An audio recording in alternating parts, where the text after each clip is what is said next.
사무엘하 12장 11절부터 23절의 말씀을 보겠습니다.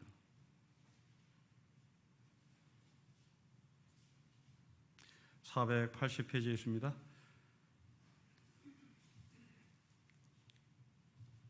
12장 11절부터 23절의 말씀을 우리 한 절씩 기도하겠습니다.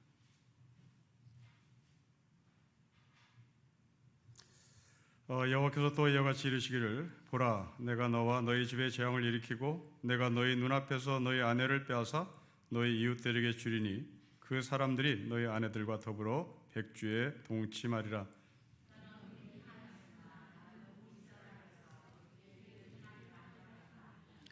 다윗이 나단에게 이르되, 내가 여호와께 죄를 범하였노라 하매, 나단이 다윗에게 말하되, 여호와께서도 당신의 죄를 사하셨나니 당신이 죽지 아니하려니와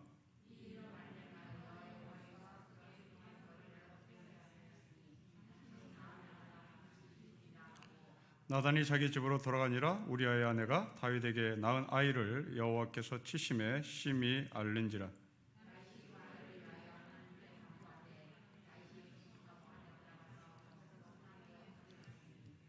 그 집의 늙은 자들이 그 곁에 서서 다윗을 땅에서 일으키려 하되 왕이 듣지 아니하고 그들과 더불어 먹지도 아니하더라.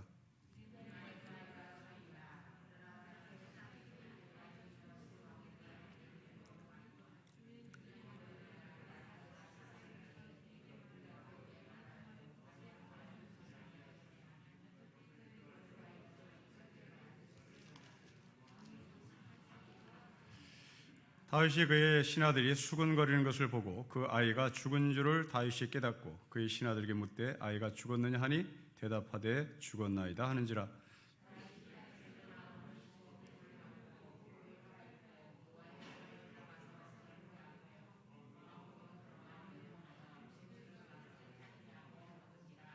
그의 신하들이 그에게 이르되, 아이가 살았을 때에는 그를 위하여 금식하고 우시더니 죽은 후에는 일어나서 잡수시니 이 일이 어찌 됨이니까 하니,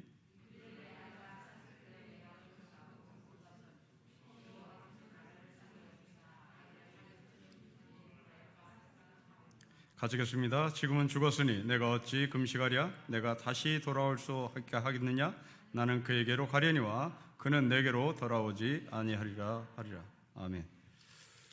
오늘 본문은 크게 세 가지 이야기를 담고 있는데요. 첫째로 나단이 다윗에게 예언한 예언입니다.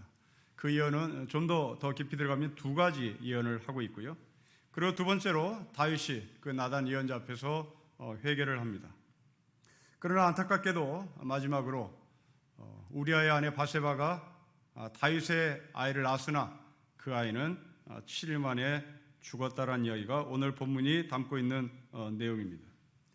자, 우리는 이 세 가지 내용을 통해서 하나님께서 우리에게 던지는 메시지가 무엇인지를 좀 보겠습니다. 첫째로 예언자 나단이 다윗에게 전한 예언의 말씀입니다. 여러분 11절과 12절의 말씀을 우리 같이 읽겠습니다. 시작. 여호와께서 또 이와 같이 이르시기를, 보라, 내가 너와 너의 집에 재앙을 일으키고 내가 너희 눈앞에서 너희 아내를 빼앗아 너희 이웃들에게 주리니 그 사람들이 너희 아내들과 더불어 백주에 동침하리라. 너는 은밀히 행하였으나 나는 온 이스라엘 앞에서 백주에 이 일을 행하리라 하셨나이다 하니. 자, 여러분, 이 11절과 12절이 실제로 실행됐습니다. 예언대로 그대로 맞아떨어졌는데요. 그 이야기는 사무엘하 16장 21절과 22절에 이렇게 나와 있습니다. 제가 읽어드리겠습니다. 16장 21절과 22절의 말씀입니다. 아히도벨이 압살롬에게 이르되, 왕의 아버지가 남겨도 왕궁을 지키게 한 후궁들과 더불어 동침하소서. 그리하면 왕께서 왕의 아버지가 미워하는 바 됨을 온 이스라엘에 들으리니 왕과 함께 있는 모든 사람의 힘이 더욱 강하여지리라 하니라. 이에 사람들이 압살롬을 위하여 옥상에 장막을 치니 압살롬이 온 이스라엘 무리의 눈앞에서 그의 아버지의 후궁들과 더불어 동침하니라. 끔찍합니다. 여러분, 22절의 말씀을 다시 보십시오. 이스라엘 사람들이 압살롬을 위하여 옥상에 장막을 칩니다. 그 장막의 용도는 다윗의 여자들을 능욕하는 대낮 백주에 이스라엘 사람들이 다윗의 여인을, 다윗의 아들이 동침하는 것을 만천하에 중계방송을 하고 있습니다. 정말 끔찍한 노릇입니다. 은밀한 곳에서 이루어질 일이 은밀한 곳에서 이루어져도 시원찮을 일이 백주 대낮에 옥상에 텐트를 치고 희낙낙거리는 이 압살롬의 부도덕함은 어떻게 말할 수가 없는 인간의 도덕적 타락의 극치를 보여주는데, 이 이벤트를, 이 프로젝트를 진행한 사람이 누굴까? 여러분 21절 말씀을 다시 보십시오. 아히노벨이라는 사람입니다. 여러분, 아히노벨은 밧세바의 할아버지입니다. 그리고 동시에 이 아히노벨은 다윗의 책사였습니다. 다윗의 참모였습니다. 이 다윗의 참모여 책사였던 아히노벨이 어느새 다윗 진영에서 다윗과 원수가 된 다윗의 아들 압살롬의 진영으로 넘어갔습니다. 정치 이념이 바뀌었습니다. 정치적 지향이 바뀌었습니다. 왜 그랬을까? 우리는 성경에 이 사람이 왜 넘어갔는지를 모르겠으나 합리적인 추론은 다윗이 자기 손녀 밧세바를 성폭행했다는 그 분노와 그 감정이 아히노벨이 압살롬의 진영으로 넘어간 것으로 추측됩니다. 여러분, 이 아히노벨은 철저히 유태인입니다. 다윗의 책사입니다. 눈에 넣어도 아프지 않을 손녀 밧세바가 이방 사람, 헷사람 우리아와 결혼한다고 했을 때 당연히 이 아히노벨은 적극적으로 반대를 했겠죠. 정통 유태인이고 다윗 왕의 책사니 행여나 이방인의 피가 흘러들어가면 자기들의 앞길에 누가 될 것이라고 판단한 사람일 것입니다. 그러나 밧세바가 고집을 꺾지 않고 우리아의 사람과 결혼을 하고 나니 결국 할아버지는 그 손녀 사위가 예쁘게 보였을 것이고 늠름하게 보였을 것입니다. 그러나 안타깝게도 밧세바는 그 우리아의 아이를 낳지 못하고 가정이 풍지박산 났습니다. 사위도 누군가에 의해서 교사당했습니다. 바로 그 누군가는 다윗입니다. 눈에 넣어도 아프지 않을 손녀의 집안이, 손녀의 집이 다윗에 의해서 풍지박산 났으니 아히노벨의 분노는 충분히 짐작하고도 남음이 있습니다. 그 아히노벨이 압살롬을 뒤에서 조종하고 그 조종은 옥상에 장막을 치고 문 여성들과 함께 추악한 일을 저지르라고 뒤에서 컨트롤하고 있습니다. 자, 우리는 이런 아히노벨을 어떻게 해석해야 될지가 참 난감합니다. 우리는 교과서적으로 이웃을 사랑하고 원수를 사랑하고 하는 데에 동의합니다. 그런데 이 아히노벨은 분명히 유태인입니다. 율법을 아는 사람입니다. 이웃을 사랑하고 원수를 사랑하라는 자신들의 율법, 자신들의 문화를 분명히 알고 있을 겁니다. 그러나 못합니다. 만약 이 아히노벨이 예수님 시대에 살았다면 아히노벨은 예수님처럼 원수를 사랑하라고 하신 그 예수님의 말씀을 받아들였을까? 이 질문에 우리는 그렇다 아니다 라고 답하기가 참 어렵습니다. 만일 원수를 사랑할 수 있다라고 말한다면 둘 중에 하나겠죠. 하나는 진짜 그 사람은 성자일 것입니다. 아니면 교과서만 암송하고 있는 사람일지도 모릅니다. 저는 성장은 못 됩니다. 그러나 저는 교과서적으로 원수를 사랑하는 말은 할 수가 있을 것 같습니다. 예를 들면 저는 유교를 경험하지 못한 사람입니다. 교과서에서나 김일성이가 얼마나 만행을 저질렀는지 알 뿐입니다. 나와 직접적인 접촉이 없는 그 김일성을 향해서 나는 성경의 말씀대로 원수를 사랑하라고 하신 말씀에 근거해서 그 김일성을 좀 사랑할 수 없을까? 사랑하면 안 될까? 그렇게 말할 수는 있을 것 같습니다. 그러나 유교 세대를 경험한 유교 세대는 불가능합니다. 실제로 그 김일성에서 짓밟힌 사람은 원수를 사랑하는 이 말에 교과서적으로는 이해가 되나 실제적으로는 동의를 할 수 없을 것입니다. 그러나 저는 하면 안 될까? 해도 되지 않을까? 이 빠른 소리는 할 수 있을 것 같습니다.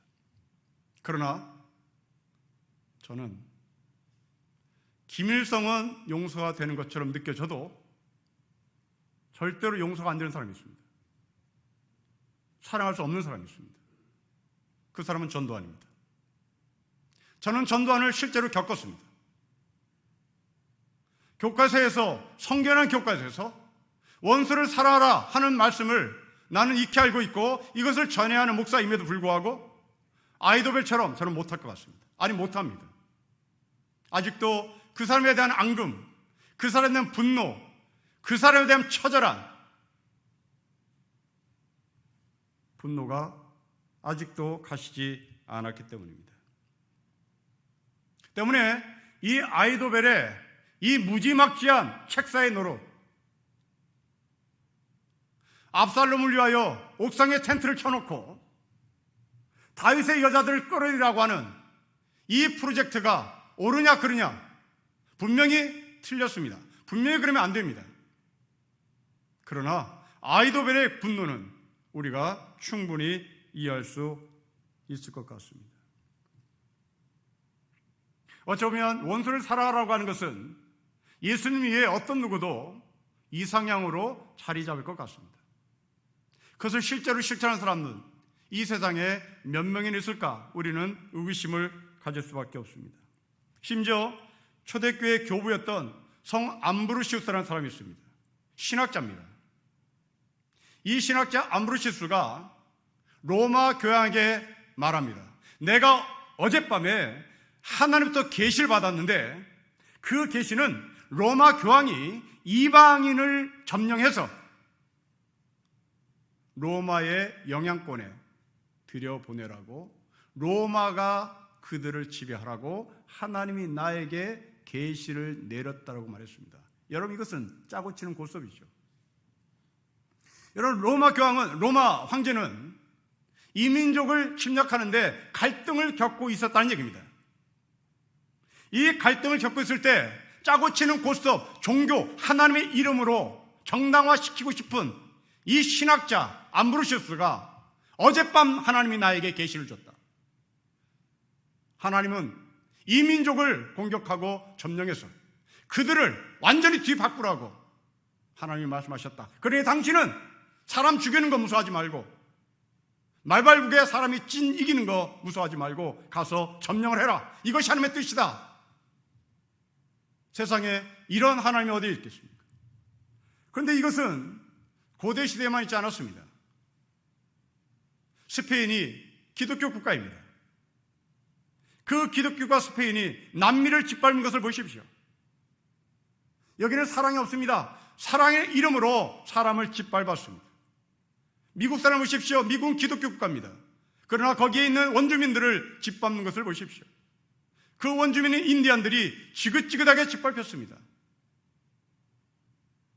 하나님의 이름으로, 신의 이름으로 그랬습니다. 어쩌면 우리는 원수를 사랑하라, 이 예수 그리스도의 말씀은 예수님 이외에 어떤 누구도 실천하지 못하는 이상향의 모습이 아닌가 싶습니다.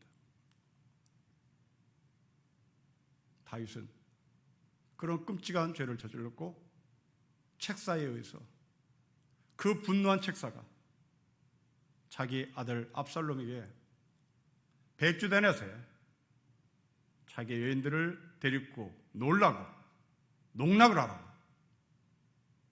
조언을 해줬습니다. 이것은 나단의 예언이었습니다. 이 나단의 예언을 들은 다윗의 반응을 보겠습니다. 여러분 13절입니다. 우리 13절을 같이 읽겠습니다. 시작. 다윗이 나단에게 이르되 내가 여호와께 죄를 범하였노라 하매 나단이 다윗에게 말하되 여호와께서도 당신의 죄를 사하셨나니 당신이 죽지 아니할 것입니다. 여러분 회개치고는 너무나 짧습니다. 나 잘못했습니다. 여러분 1초도 안 걸려요. 그러자 나단이 말합니다. 하나님이 당신의 죄를 용서했습니다. 여러분 이게 무슨 회개입니까? 여러분 여기에 동의하시겠습니까? 여러분들이 이 13절의 말씀을 동의한다면 여러분들은 미량의 가해자의 위치에 있는 겁니다. 미량 영화에 나오는 그 가해자는 하나님이 나 용서했어요. 그리고 끝나는 겁니다. 이것을 들은 기독교인 전도연이라는 영화배우가 뒤집어지죠. 여러분 어떻게 이렇게 간단하게 회개합니까? 저는 동의 못합니다. 여러분이 이런 식으로 예수를 믿는 기독교인의 삶을 산다면 여러분들은 정말 큰 위험한 사람입니다. 사람 죽여놓고 하나님이 나 용서했어요. 나 미안해요. 이건 있을 수 없는 겁니다. 동의하면 안 돼요. 근데 안타깝게도 한국교회 기독교인들은 이런 짤막한 용서, 이 짤막한 회개가 진정한 용서라고 착각을 합니다. 그렇지 않습니다. 그러면 왜 다윗은 이렇게 짧은 하나님께 내가 죄를 졌다 말을 할까요? 도대체 말도 안 되는 소리를 왜 할까요? 여러분 이 이야기는 다윗이라고 하는 사람의 신분의 자리로 돌아가서 해석을 해야 합니다. 여러분 지금 다윗은 왕입니다. 그리고 나단은 참모입니다. 왕이 생사 여탈권을 주고 있는 사람이요 참모는 조언하는 사람입니다. 그 왕이 참모인 나단에게 시시콜콜 내가 뭘 잘못했는지 무릎을 꿇고 손을 빌어가면서 눈물 뚝뚝 흘리면서 그렇게 말하는 것은 왕의 채통이 아닌 겁니다. 왕은 그냥 잘못했다 하고 책사인 나단에게 한마디 하면 되는 겁니다. 지금도 그렇습니다. 이 나라를 어지럽혔던 박근혜 대통령을 보십시오. 구구절절히 말하지 않습니다. 나 잘못했습니다. 이러고 끝나는 겁니다. 이게 최고 리더가 해야 하는 말입니다. 구구절절 할 필요가 없는 겁니다. 이런 의미에서 이 다윗은 구구절절히 나단에게 잘못했다고 말을 하는 것이 아니라 내가 잘못했습니다. 내가 하나님 앞에 죄를 졌습니다. 라고 끝나는 겁니다. 그럼 이것으로 끝난 것인가? 그렇지 않습니다. 다윗은 정말 처절하게 하나님 앞에 무릎 꿇고 회개를 합니다. 여러분 시편 32편으로 가보겠습니다.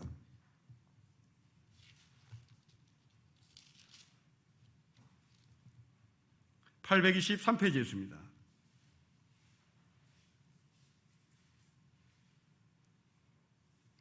자, 밧세바를 범한 이후에 다윗의 심정을 1절부터 5절까지 제가 읽을 테니 여러분이 느껴보시길 바랍니다. 허물의 사함을 받고 자신의 죄가 가려진 자는 복이 있도다.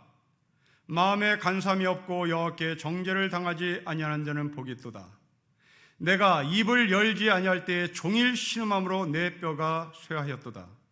주의 손이 주야로 나를 누르시오니 내 진액이 빠져서 여름 가뭄에 마름같이 되었나이다. 셀라. 내가 이르기를 내 허물을 여호와께서 자복하리라 하고 주께 내 죄악을 아뢰고 내 죄악을 숨기지 아니하였더니 곧 주께서 내 죄악을 사하셨나이다. 셀라. 여러분 3절 말씀으로 출발합니다. 내가 밧세바를 범했다는 것을 어떤 누구에게도 말하지 않고 입을 봉하고 있었더니 내 속에서 신음소리만 터져나왔더라. 그 신음소리가 내 뼈를 녹이더라. 그 뼈가 녹아가는 것이 얼마나 고통스러웠냐면 4절에 뼛속에 있는 진액이 빠져나가는 여름 가뭄에 마름같이 되었다. 성도 여러분, 뼈에 진액이 빠져나가는 아픔을 겪어본 적 있습니까? 우리는 없습니다. 그러나 이것을 처절히 경험한 사람은 아마도 말기암 환자들입니다. 이 말기암 환자들은 뼛속에 있는 진액이 빠져나갑니다. 그리고 살갗을 건드리기만 해도 자지러집니다. 이것이 말기암 환자의 고통입니다. 지금 다윗은 밧세바의 성폭행으로 말미암아 입을 봉하고 있을 때 자기 속에 있는 뼈의 진액이 빠져나갔습니다. 말기암 환자의 아픔과 고통을 겪었습니다. 이 상태에 있었던 다윗은 4절의 말씀에 셀라의 시간을 갖습니다. 여러분, 이 셀라는 음악부입니다. 쉼표입니다. 내 뼈가 왜 마름같이 되나? 내 뼈가 왜 진액에 빠져나가나? 묵상합니다. 숨을 칩니다. 그리고 5절에 내가 이르기를 내 허물을 하나님께 자복하리라고 결심을 합니다. 여러분, 4절과 5절 사이에 다윗은 숨을 쉬면서, 다윗은 셀라의 시간을 가지면서 그럼 나 어떻게 하랴? 그때 하나님은 다윗에게 자복할 마음을 주신 겁니다.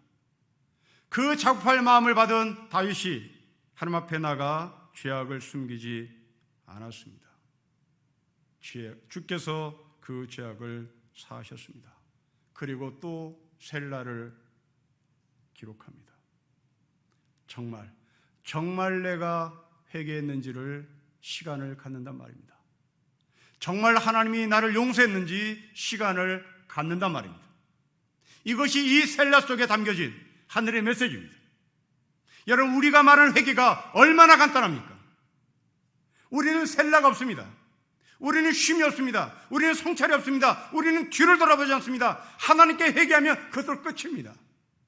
여러분, 이것은 밀량에 나오는 가해자의 회개입니다. 진정한 회개는 시간을 갖습니다. 진정한 회개는 자기를 돌아봅니다. 뼈가 깎이는, 뼛속에 있는 진액이 빠져나가는 그 고통을 겪습니다. 나단 앞에서 그렇게 간단하게 처리한 회개가 아니었단 말입니다. 사랑하는 성도 여러분, 여러분들이 회개했어라는 단어를 진중하게 사용했으면 좋겠습니다. 내가 회개했어라는 말을 희낙낙거리며 사용하지 않았으면 좋겠습니다. 이것은 대단히 중차대한 문제입니다. 이것은 내 뼈가 깎이는 문제입니다. 하나님이 내 목을 쥐하로 누르는 고통입니다.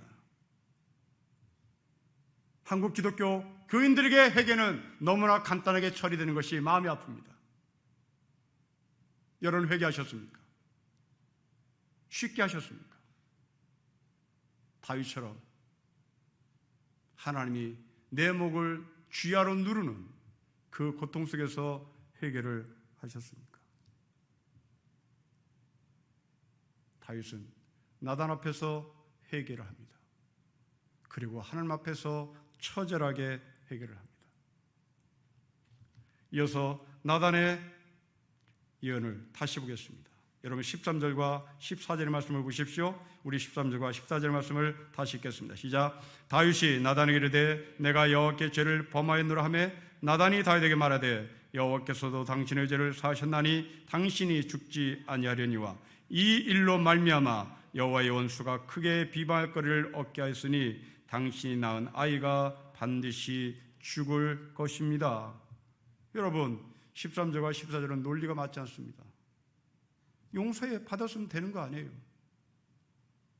회개했으면 용서받았고 용서했으면 잘 나가야 되는 거 아닙니까? 그런데 왜 14절에 당신이 낳은 아이가 죽는 겁니까? 대체 이게 무엇입니까? 여기에 무엇이 담겨져 있습니까? 여러분, 13절의 말씀은 하나님께서 용서하셨으니 우리는 이것을 사랑이라고 표현해도 좋겠습니다. 그런데 14절은 반드시 누군가가 희생을 당하는 심판이 있습니다. 우리는 이것을 하나님의 공의, 하나님의 정의라고 말해도 좋겠습니다. 13절과 14절은 바로 예수 그리스도의 십자가가 보입니다. 하나님의 사랑, 하나님의 공의는 물과 기름의 관계입니다. 이것은 합쳐질 수가 없습니다. 하나님이 우리를 사랑하십니다. 왜 사랑합니까? 착해서 사랑합니다. 아닙니다. 우리가 죄인임에도 사랑합니다. 공의신 하나님은 죄인인 우리를 사랑해서는 안 되는 겁니다. 이것이 하나님의 사랑과 하나님의 공의의 딜레마입니다. 영원히 해결되지 않는 문제입니다. 이때 아들 예수가 나셨습니다. 아들 예수가 나서서 하나님께 말합니다. 아버지 하나님, 내가 죽겠습니다. 내가 죽음으로 말미암아 당신의 공의를 살리십시오. 내가 죽을 테니까 당신의 사랑을 살리십시오. 그토록 사랑하는 당신의 피조물인 죄인 인간을 살리십시오. 그리고 당신이 해결하지 못하는 그 당신의 공의를 십자가에서 해결하십시오. 바로 이것이 예수님께서 십자가에 죽으신 십자가의 현장입니다. 하나님은 사랑만이 아닙니다. 하나님은 공의이십니다. 하나님은 공의만이 아닙니다. 하나님은 사랑입니다. 사랑과 공의가 만날 수 없는 영원한 평행선입니다. 이 영원한 평행선을 하나로 묶으신 분, 바로 그분은 예수 그리스도십니다. 나단은 바로 그 십자가를 설교했습니다. 그 십자가를 설교한 나단은 이제 집으로 돌아갑니다. 여러분 15절 보십시오. 나단이 자기 집으로 돌아갑니다. 분명히 나단은 집으로 돌아갈 때 다리가 후두들거렸습니다. 얼굴이 창백했을 것입니다. 왕 앞에서 직격탄을 날려야 했던 나단의 이 두려움은 정말 크게 달았을 것입니다. 그리고 다윗을 만나러 간 이 나단의 식구들, 나단의 아내, 나단의 아이들은 가슴을 졸이며 아버지가, 남편이 언제 어떻게 돌아올까 전전긍긍했을 것입니다. 그런데 마침내 나단은 해내고 돌아왔습니다. 나단의 식구들은, 나단의 아내와 나단의 자녀들은 맨발 벗고 그 아버지를, 남편을 맞이했을 것입니다.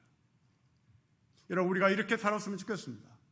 여러분들이 다리가 후두들거리며 퇴근할 때 맨발로 뛰어나와 여러분의 아내가, 여러분의 자녀들이 아버지 정말 잘하셨어요, 아버지 정말 정직하게 사느라 고생하셨어요, 우리가 그런 부부, 그런 남편, 그런 아버지가 되었으면 좋겠습니다.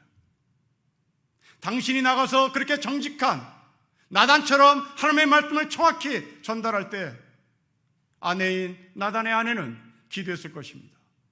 나단의 자녀들은 기도할 것입니다. 아마도 그날 그 나단의 저녁 식사는 간증으로 가득 찼을 겁니다. 내가 당신을 위해서 기도했느라고, 내가 아버지를 위해서 기도했느라고. 여러분, 우리의 가정이, 우리의 식탁이 이러한 간증으로 가득 찼으면 좋겠습니다. 저는 공예배 시간에 여러분들이 저를 위하여 기도해 주실 때마다 감사합니다. 기죽지 말고 하나님의 말씀을 전하세요. 자고 우면하지 말고 하나님의 말씀을 전하세요. 이럴 때마다 저는 힘이 생깁니다. 어떨 때는 설교를 하다가 다리가 후두들 떨립니다. 고발당하는 건 아닐까, 고소당하는 건 아닐까. 그러나 우리의 선배들은 저보다 심했습니다. 유신 독재 체제에서, 전두환 체제에서 설교한다는 것은 다리가 후두를 떨림의 그 자체였습니다. 설교 시간에 정복과 형사가 회중 가운데 앉아 있었기 때문입니다. 모두 다 녹음을 하고 녹취를 해서 상부에 보고하면 상부가 결정해서 목사를 잡아 끌고 가는 일들이 허다했습니다. 다리가 후두들 떨리는 설교였을 것입니다. 나단은 바로 그 심정이었을 겁니다. 그 즉시로 다윗의 명에 의해서 나단은 정보부에 끌려가 고문을 당할 수 있었습니다. 그러나 해냈습니다. 여러분, 우리가 이렇게 살았으면 좋겠습니다. 아침에 여러분들이 하나님의 전신갑주를 입고 출근하시고, 그 전신갑주를 입고 영적 전쟁에 승리하고 집으로 돌아올 때 나단의 가정처럼 모든 식구가 격려하고 모든 식구가 하나님 앞에 감사하는 그런 식탁, 오늘 여러분 이 저녁의 식탁이 그런 식탁이 되었으면 좋겠습니다. 다윗은 나단의 말을 받아들였습니다. 그리고 자신의 잘못을 인정했습니다. 회개했습니다. 그렇다면 우리의 상식으로 회개한 다윗에게 아무 일이 일어나지 말았어야 합니다. 이것은 우리의 상식입니다. 하지만 현실은 그렇지 않았습니다. 밧세바가 낳은 아들이 7일 만에 죽습니다. 여러분, 이상합니다. 정작 당사자가 죽었든지, 정작 당사자에게 어떤 아픔이 있든지 해야지 왜 아무 죄 없는 아이가 7일 만에 죽는단 말입니까? 여러분, 이게 하나님입니까? 저는 이런 하나님 믿지 못하겠습니다. 저는 이런 하나님 따르고 싶지 않습니다. 저는 이런 하나님을 신뢰할 수가 없습니다. 여러분, 어떻게 다윗이 잘못했는데 아기가 죽습니까? 다윗이 다쳐야 되는 거 아닙니까? 다윗이 죽여야 되는 거 아닙니까? 근데 왜 아무 죄가 없는 아기가 죽습니까? 왜 7일 만에 죽습니까? 이것이 하나님이라면 저는 하나님 못 믿겠습니다. 그런데 왜 성경은 이것을 장황하게, 길게, 자세하게 기록을 하는 것일까요? 편파적인 하나님? 그것을 말하려고 하는 것이 아닙니다. 성경을 기록한 저자가 의도하는 바를 성경을 통해서 우리는 정확히 알 수 있기 때문에 그렇습니다. 여러분, 15절부터 20절까지 말씀을 제가 읽으면서 단어를 지적하겠습니다. 15절에 우리아의 아내가 아이를 낳습니다. 다윗의 아이라고 말하지 않습니다. 우리아의 아내가 아이를 낳습니다. 16절은 좀 더 구체적입니다. 그 아이입니다. 18절 그 아이입니다. 19절 그 아이입니다. 저자의 표현입니다. 다윗의 아들 말하지 않습니다. 그 아이, 그 아이, 그 아이입니다. 저자는 지금 이 아이를 제3자 취급합니다. 저자는 이 아이를 다윗과 연결시키고 싶어 하지 않습니다. 왜 그럴까요? 다윗과 관계없다는 것을 복선에 깔고 있는 이유가 뭘까요? 그 결정적 단서는 18절입니다. 7일 만에 아이가 죽습니다. 7일 동안 다윗은 금식합니다. 여러분, 왜 7일입니까? 왜 7일 만에 하나님께서 이 아이를 데려갑니까? 7일이 무엇입니까? 우리는 유대인의 문화 가운데 할례 문화가 있다는 걸 알고 있습니다. 할례는 8일 만에 행하는 의식입니다. 8일 만에 행한다는 것은 이제 이 아이는 유대인이라고 하는 것을 인정하는 겁니다. 그리고 이 8일이 되었을 때 누가복음 2장에 보면 엘리사벳이 아이를 낳고 8일 만에 아버지의 이름을 따서 사가랴라고 짓습니다. 8일란 유대인이다라는 의미입니다. 8일이란 유대인과 동시에 너는 이름을 갖는다, 너는 이제부터 사람이다 라는 말입니다. 마치 이것은 우리나라 100일의 문화와 똑같습니다. 100일 전까지는 우리는 이름을 짓지 않았습니다. 쉽게 죽기 때문에 그렇습니다. 100일이 지나서 100일 잔치를 해야만 그때 이름을 지어준 것이 우리나라의 전통이었습니다. 일찍 죽는 아이가 많았기 때문입니다. 이게 7일입니다. 7일이란 다윗의 아들이 아니란 얘기입니다. 7일이란 이스라엘 유대 공동체 사람도 아니란 얘기입니다. 편파적이고 무지막지한 하나님이라는 것을 설명하기 위함이 아니라 이 아이가 유대인의 공동체에 포함되지 않는다는 메시지를 전달하기 위함입니다.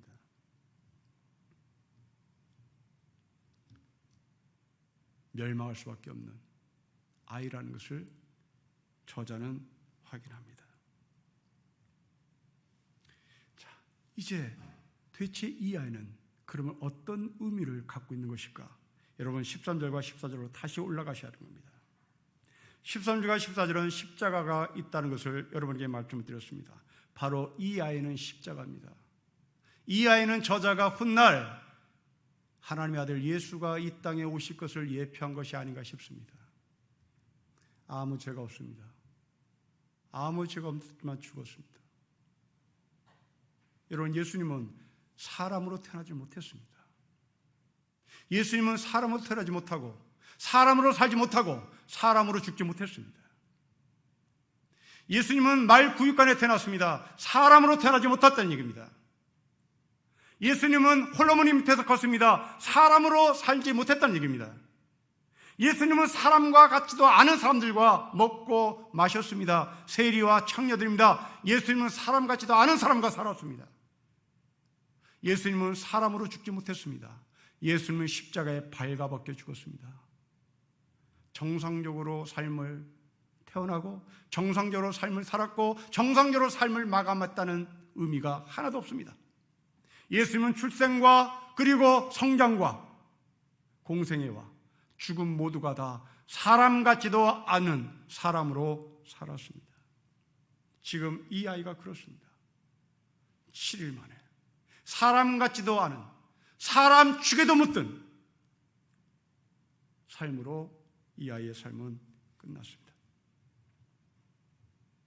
이것을 알게 된 다윗의 행동을 보십시오. 여러분 17절에 다윗은 식음을 전폐합니다. 아이가 살아있을 동안에 금식을 했다는 얘기입니다. 그러나 20절을 보십시오. 아이가 죽자 다윗은 몸을 씻고 밥을 먹습니다.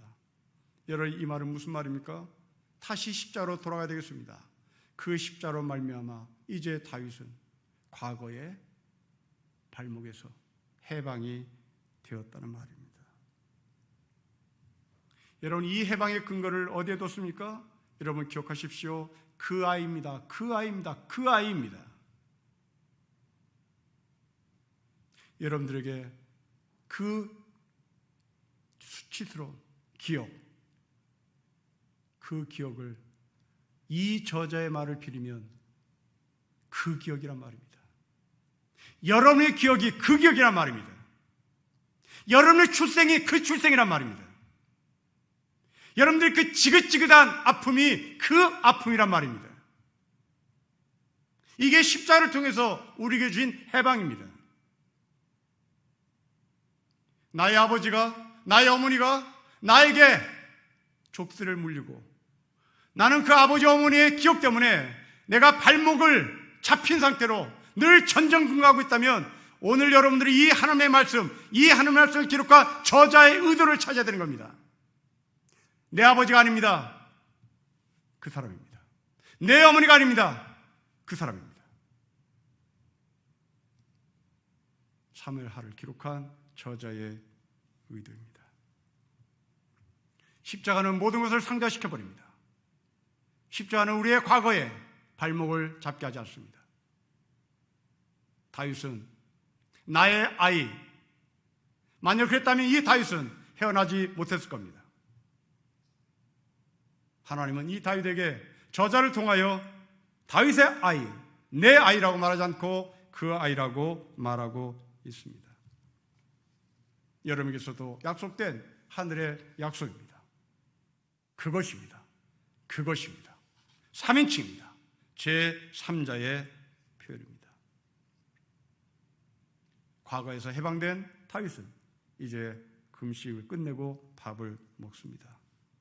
여러분 언제 금식하고 언제 밥을 먹을지 구분할 수 있는 사람이었으면 좋겠습니다. 내가 나갈 때가 언제인지 내가 멈출 때가 언제인지 구분할 수 있는 우리의 영성이 되었으면 좋겠습니다. 과거는 기억하지만 과거가 나를 잡을 수 없다는 것을 십자를 통해서 인정하고 그 과거를 거부해야겠습니다. 이제 끝났습니다. 다윗은 하나님 앞에 회개를 했습니다. 이전까지 다윗은 우리아의 아내가 자기의 욕망의 도구에 불과했던 사람입니다. 그러나 온전히 회개한 다윗의 삶은 180도로 바뀝니다. 여러분 24절을 보십시오. 다윗이 그의 아내 밧세바를 위로합니다. 그리고 동침합니다. 이 앞에서의 동침은 완력의 의함이었습니다. 이 앞에서의 동침은 왕의 힘이었습니다. 성폭행이었습니다. 회개하기 전 다윗이었습니다. 회개한 이후에 다윗은 그 바세바를 사람으로 대합니다. 자기의 아내라고 얘기합니다. 여러분 24절 말씀을 다시 보십시오. 지금까지 바세바는 우리아의 아내라는 표현으로만 표현되어 있었습니다. 그런데 오늘부터 회개한 다윗의 이 시점부터 바세바는 우리아의 아내가 아닙니다. 바세바는 다윗의 아내가 됩니다. 사람으로 인정을 받았다는 얘기입니다. 중생이란 무엇입니까? 본어게인이란 무엇입니까? 거듭남이란 무엇입니까? 회개란 무엇입니까? 밀양에 나오는 가해자처럼 그렇게 간단히 회개하는 것이 아니라 진정한 본어게인 된 사람은 사람을 사람으로 보는 겁니다. 사람을 도구로 보는 것은 아직도 중생하지 못한 사람입니다. 사랑하는 장로님 여러분, 권사님 여러분, 집사님 여러분, 여러분 자녀가 우상입니까? 여러분 자녀가 사람입니까? 여러분 남편이 사람입니까? 돈 벌어오는 기계입니까? 여러분 아내가 부엌댁입니까? 사람입니까? 이것이 내가 회개했느냐, 내가 중생했느냐, 내가 거듭났느냐 라고 하는 증명을 받을 수 있는 지점입니다. 성도를 성도로 보입니까? 성도가 교회를 부흥시키는 머리로 숫자로 보입니까? 한 교회 목사가 교인들의 머리가 숫자로 보인다면 그 사람은 중생하지 못한 사람입니다. 남편을, 아내를, 자녀를 우상으로 높이지도 말고 노예로 전락시키지도 말고 하나님의 형상을 가진 아내 그 자체, 남편 그 자체, 아들, 딸, 부모님 그 자체로 인정하는 것이 바로 진정한 회개 사람이 거듭난 것을 증명하는 겁니다. 오늘 예배를 마치고 집으로 돌아가셔서 내가 내 남편을 어떻게 보는지를 한번 헤아려 보시기를 주의 이름으로 축복합니다. 기도하겠습니다. 하나님 아버지, 다윗의 처절한 회개, 그리고 그 처절한 회개 뒤에 오는 십자가의 능력, 그 십자가의 결과 우리가 살펴보며 우리의 삶에 적용했습니다. 간단히 회개를 처리하는 것이 아니라 다윗처럼 뼈가 깎이는 회개가 있게 하시고 그 결과 과거가 나의 발목을 잡는 것이 아니라 해방되게 하시고 이제 그 해방된 거룩한 몸과 마음으로 사람을 사람으로 보는 다윗의 영성을 우리도 소유케 하옵소서. 주 예수 그리스도의 이름으로 기도합니다. 아멘.